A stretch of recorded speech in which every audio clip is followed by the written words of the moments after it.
Live from our Coronation Park studios in Babane, it is just gone 10 o'clock Central Africa time. Good evening and welcome to the news at 10. Brought to you by Eswatini Television. I'm Sanepo Ngoan alongside Namakabis Ongambulo in sign language. Great to have you with us, and thank you so much for choosing to stay with us, making us a news channel of choice. We begin here first, your headlines tonight. Inkosikazi Mabuza says Eswatini is committed to fight against cervical cancer through the human papillomavirus vaccine, HPV, for young girls, as well as screening and treatment for women.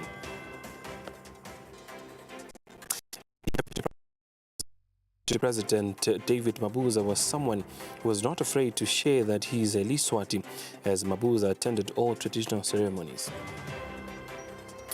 And senators have raised concerns about the escalating reliance on gambling to make quick money by some Eswatini, which they say contributes to the high incidence of gender-based violence and suicides in the kingdom.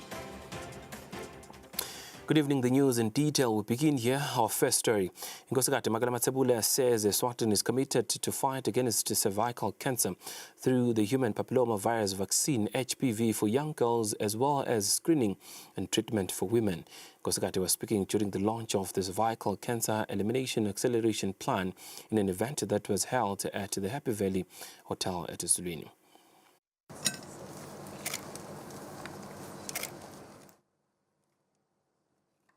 Inkosikazi Mabuza patiently support women and children's health. That is why Inkosikazi supports the cancer prevention vaccine known as the HPV for girl children, and as well as supporting cancer screening and treatment for women in the Kingdom of Eswatini. Cervical cancer is a major public health problem in Eswatini, with the highest incidence rates globally. It is one of the most common cancer amongst women and a leading cause of cancer-related deaths. A few years back, Inkosikazi launched the rollout of the HPV vaccine for the girl child to prevent cervical cancer in future. The program by the Ministry of Health is targeting to have about 80,000 girls to be vaccinated. So far, the ministry has been able to vaccinate about 60,000 of girls. The Inkosikazi has officially launched a strategic plan known as the Cervical Cancer Elimination Acceleration Plan. Speaking during the event, Inkosikazi Mabuza said the Kingdom of Eswatini is committed to making a difference in the elimination of cancer and making a difference in the future. The good news is that as a country, we are committed to making a difference through vaccination against HPV, regular screening and effective treatment options.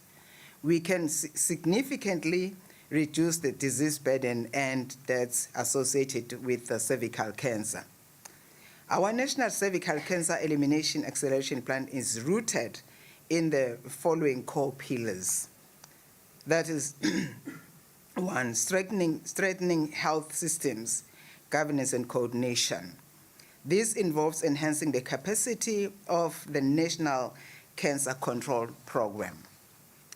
It also establishes strong coordination mechanisms at national and regional levels. This will ensure effective implementation of cervical cancer interventions. 2, scale up HPV vaccination. The goal is to achieve a 90% coverage of HPV vaccination among girls aged 9 to 14 by 2030. As I've said, we've added up to 19. Increase the coverage of cervical cancer screening. The plan to reach a 70% screening coverage using high-performance tests for women aged 25 to 49 years and 90% treatment rate for precancerous lesions by 2030. To improve access to treatment and palliative care, ensuring that 90% of women diagnosed with invasive cervical cancer receives timely and effective treatment, and strengthening palliative care services. The Minister of Health, Mduduzi Mabuza, says it is very crucial and vital that the strategy is launched in the ministry. Namuhla lo msebenzi esihlangene ngawo umcoka kakhulu ekutheni besingatosukumisa umkhombandlela wekusebenta tindzaba tamdlavuza wesibeletho. Mdlavuza wesibeletho nguyena ke ahamba embili ekuthatheni imiphefumulo etindzabeni tabomdlavuza. Kanzi uyelapheka nawusheshe wasonzela emtholampilo kutihlola. The World Health Organization country representative, Dr. Susan Tabo, said cervical cancer fight can be done successfully through collaborative effort. That this is known as a 90-70-90 strategy, and countries must meet these targets by 2030 to eliminate cervical cancer within our lifetime. I'm pleased to note that the plan we are launching today is well aligned with both the global and regional cervical cancer elimination strategy. Other speakers include the Hoho Regional Administrator, Her Royal Highness Princess Tsandzile, who expressed gratitude to Inkosikati for supporting the well-being and health of Eswatini women and children. The Minister of Health is working towards having been able to eliminate cancer by 2030. Inkosikati also blessed a mobile clinic that will be of great use to other regions, as 3 more trucks have been added to the one that has been serving the whole country. Each region will now be allocated a mobile clinic. On the news, I'm Polile Mazia with Sambulo Masugu and Tabiso Dlamini as Zulwini.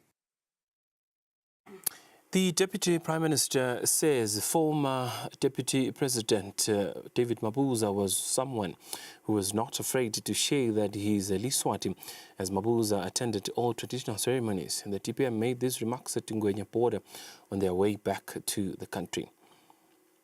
Nabo bakamabuza bashayatandla nje impela bathi sendlulise dilokotho khona emakhosini nabo bebathi umfana bokuthi uliswati. The Mabuza family hold their majesties in the highest regard and deeply acknowledge that David Mabuza was truly a Liswati, regardless of modern boundaries. The former Deputy President, David Mabuza, never hesitated to proudly declare his identity as Liswati. We were honored to be part of a delegation that accompanied Mabuza's wife to the memorial service. Leaders of the ANC warmly welcomed us, recognizing the close bond between our nations. As neighbors, we support one another, and above all, we share a deep love and respect for each other. Recognize vele ukuthi sibomakhelwane, siyaphakelana, siyevana. On another note, the Deputy Prime Minister, the Honourable Tulsile Dladla, has expressed heartfelt condolences following the passing on of first woman to become the Deputy Prime Minister in the Kingdom, Constance Simelane. The TPM acknowledged Simelane's invaluable contributions to the education sector and her dedication service to the nation. Dladla also extended sympathies to their majesties, the family and the entire nation. Siyabancestela baka Simelane, singancesteli bona, sincestela nemakhosi, ngoba siyathi phela ukuthi bekangumfana wemakhosi. Sincestele lonke live laKangwane. I would like to extend my heartfelt condolences to their majesties, the Simelane family, and the entire nation during this difficult time. Former Deputy Prime Minister Mage Constance Simelane made a significant contribution to the education sector, particularly in supporting and caring for vulnerable children. Her dedication and service in the office of the Deputy Prime Minister was also remarkable and deeply appreciated. We are grateful to her oldest sister for informing us about her condition. Mage Constance Simelane's legacy of compassion and service will be remembered with great respect and admiration. And to this now, the Ministry of Housing and Urban Development is working closely with traditional authorities on nation land in the physical and spatial planning program aimed to ensuring that government services offered by various ministries are well decentralized. This was said by the Minister for Housing and Urban Development, the Honourable Apollo Mapalala, during the debate of his ministry's first quarter performance report by the House of Assembly's Portfolio Committee for his ministry. The Minister also elaborated on other projects undertaken by the ministry in the quarter under review.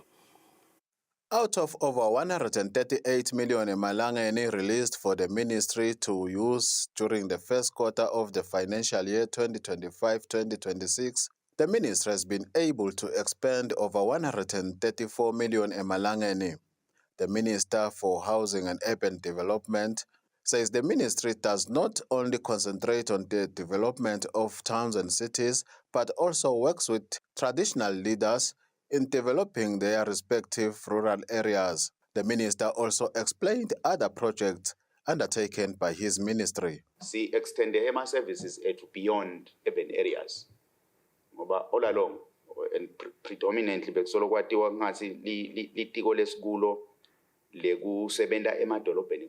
the physical and spatial planning outside.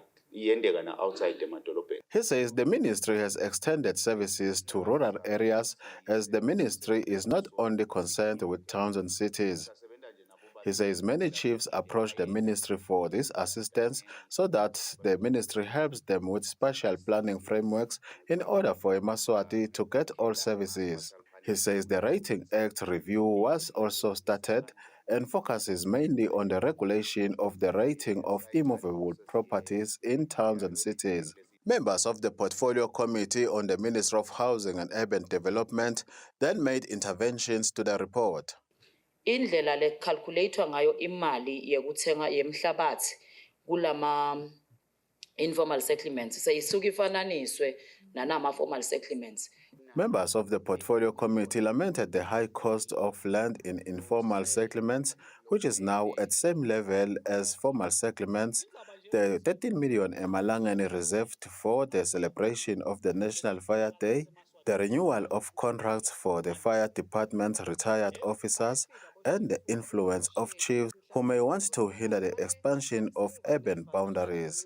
When compiling this report, members of the Portfolio Committee were still debating the first quarter report for the Ministry of Housing and Urban Development. Reporting, Mbongo Tobe, Lobamba. The Minister for Finance, the Honourable Neil Rickenback, encourages business people who have supplied government with goods and services and have not yet received payment to consult with the prospective ministries they supplied, since the Ministry of Finance has paid all invoices that had been filed by the month of June 2025. The Honourable Minister was speaking when giving answers to members of the Finance Portfolio Committee during the debate of the Ministry of Finance's first quarter performance report, where he also gave clarity on other issues raised. Members of the Portfolio Committee who made interventions include His Royal Highness Prince Lindani, who commended the Minister of Finance for working tirelessly in ensuring that the kingdom is not burdened by international debt. His Royal Highness Prince Lindani also asked other questions. National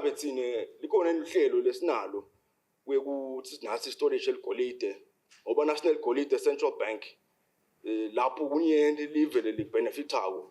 His Royal Highness Prince Lindani asked if the country has any plans for the central bank to have gold stored in its vaults, as this may have many benefits for the kingdom. He also wants to know what is being done to resolve the University of Eswatini never-ending problems, as the institution is now a financial drain to government, and the rigorous inspection of passengers' luggage at the airport, heavy taxation and unfriendly treatment of passengers, as this may negatively affect the country.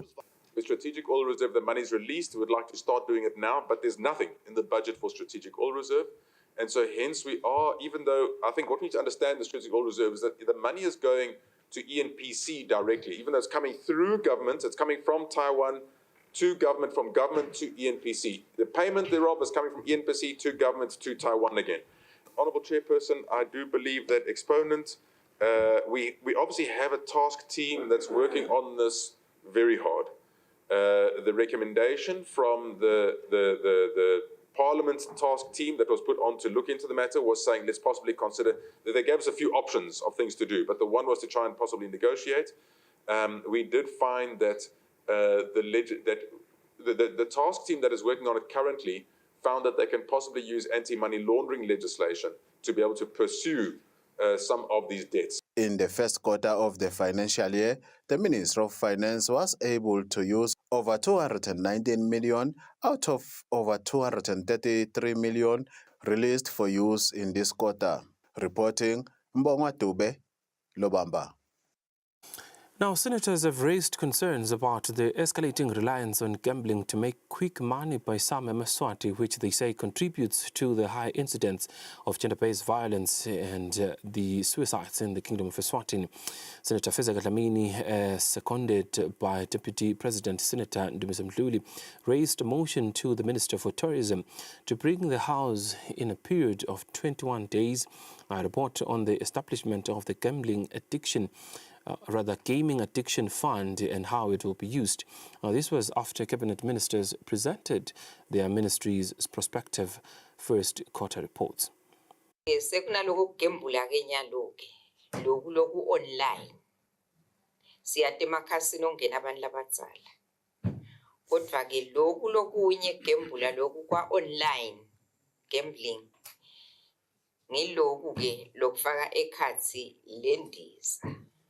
says there are new methods of gambling now, which include online gambling, where there are these much talked about crash games. She says casinos are vigilant in ensuring that only adults gain entry to them, but with online gambling, this is very difficult to monitor.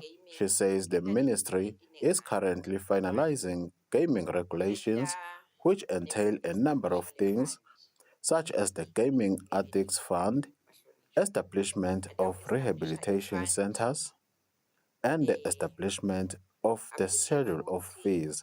She says the rehabilitation centers will be helpful to the habitual gamblers.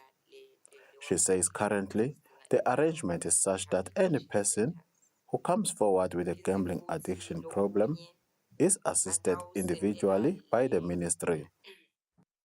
The Eswatini Investment Promotion Authority, AIPA, today convened a crucial meeting with exhibitors in the preparation for the upcoming International Trade Fair. The engagement aimed to outline key logistics, opportunities, expectations for participation of businesses to finalize plans for the upcoming trade fair. The 2025 Eswatini International Trade Fair is expected to have over 270 exhibitors, including international participants. While the trade fair promises significant opportunities, exhibitors have expressed concerns over logistical challenges, particularly setup procedures and technical issues with the fair's digital platform.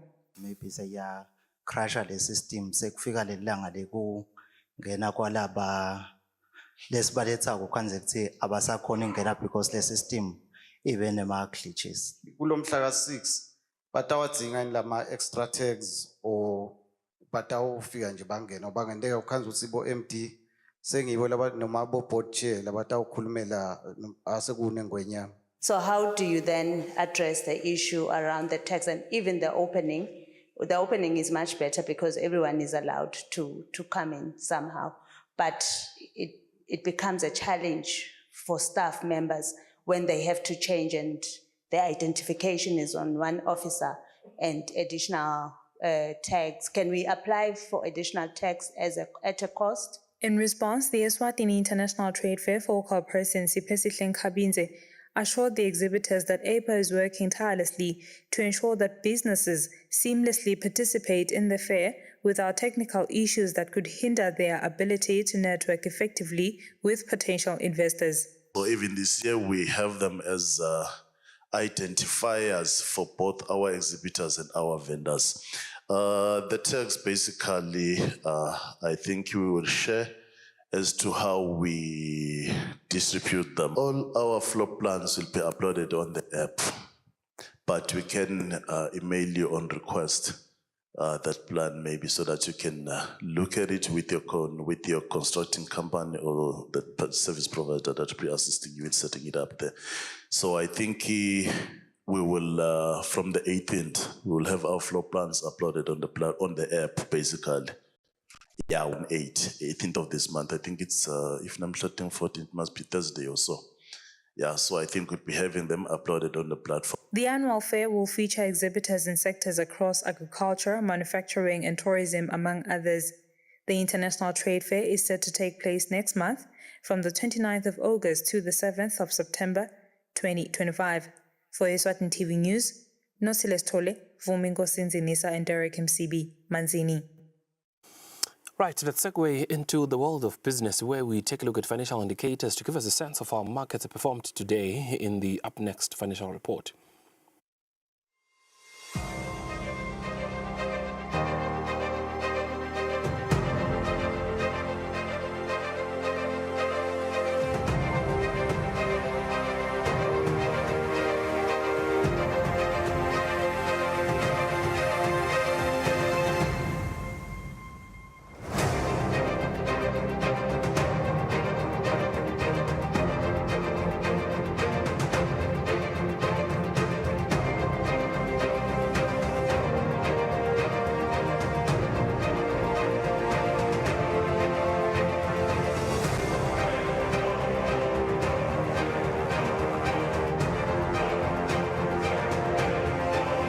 Standard Bank. Welcome back. Eswatini TV will now distribute donation boxes for monies that will be collected to help people with albinism. Eswatini TV's communications officer, Nomcebo Malinga, has encouraged the public and companies as well to support the initiative to make the lives of those with albinism easier to navigate and meaningful. The campaign is called Eswatini TV Albinism Care Campaign, which was launched last Friday at Limco Queen University. The Eswatini TV Communications Officer Nomcebo Malinga says they aim to teach about the life of someone with albinism. Kunamabhokisi nje lesesiwakhile nesitawafaka etitolo letahlukahlukene, and we want this campaign ukuthi kungabe icampaign kumbe yecorridor yasedolobheni, but we're also going to go to the rural areas. Malinga says they are sourcing donations from the public, and the plan is to go out on the ground. They will use shops and activations. They will also use donation boxes, which will be placed in retail shops for donation purposes, not only in the urban areas, but also in rural areas. She encourages people to donate essentials such as sunscreen, hats, long-sleeve shirts, to mention a few. She also says they greatly accept all kinds of donations, including money. The campaign will go on in all 4 regions of the country, which will be pioneered by Mr. and Miss Albinism 2025. Les donations njengemafutha ekugcobisa and atosita kakhulu ezikhona labanye labangakhoni kufinyelela lapho khona kumele bathole emafutha ekugcobisa. Mr. and Miss Albinism 2025 say these donations will come in handy, especially in the economy where people rarely can afford anything. Services will also be available in the outskirts. And during the activations, they will be able to dispel myths about people with albinism. This campaign is in partnership with Stuki Mota Foundation and the Deputy Prime Minister's Office. Reporting is Tabile Mamba in Babane.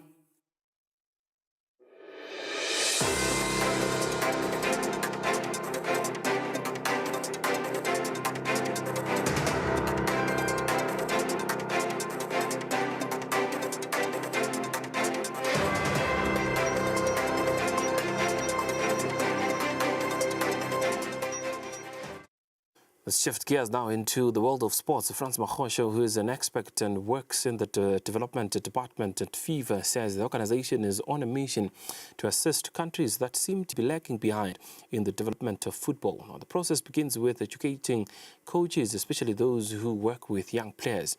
Mahosho made these remarks during the official opening of the 5-day coach educators course for individuals who will be training football coaches. The organization that governs the game of football globally, FIFA, is concerned that only 8 countries have previously lifted the World Cup trophy among over 200 members nations of FIFA. As part of efforts to bridge the gap between football developed and developing nations, the organization has embarked on educating coaches who will in turn train other coaches of the game, starting from those who coach in rural areas. So that at the end of the day on the field, we see top-level talent. And before that talent on the field can show, there's a lot of work behind scenes that must happen. One of them is to have better coaches who will identify and develop this talent, train the talent on the field. But the coaches themselves require those who develop them, and we call them the coach educator developers. Khashwa says if you look at the countries that have previously lifted the World Cup, there are few, and this is a concern to FIFA. There needs to be a shift towards finding ways to develop the game by training coaches. Ukukhuluma ngayo ngiyona ndzaba lenkulu kakhulu ngoba na ukukhuluma ngesisekelo sayo yonke into ngokulokuthi ukuqalele phansi la abantu basebaningi khona futhi ukuqale basebancane batokhula ngayo. Verege Mgometulu, the Chief Executive Officer of Football Association in the country, says he is confident that the knowledge gained by the participants will help them influence other coaches to focus on youth football development so that young players don't skip important development stages. Sfiso Tabetz is one of the coaches who participated in the workshop.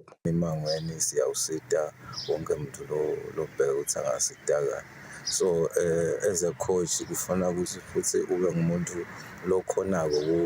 Zabetze says they need to share the knowledge they have acquired from this workshop with other coaches, especially those from youth structures. This workshop, which was attended by over 20 coaches, will conclude this coming Friday at the Technical Center, Lobamba. Reporting, I'm Linda Dlamini, Babane. Right, and just like that, we hit the home stretch of the news at 10 here at Eswatini TV. It's been a pleasure. Thanks so much for choosing to stay with us. Up next, we'll cross over to the Weather Center for a detailed weather report from us and the team at Eswatini TV. For now, it is good night and God bless.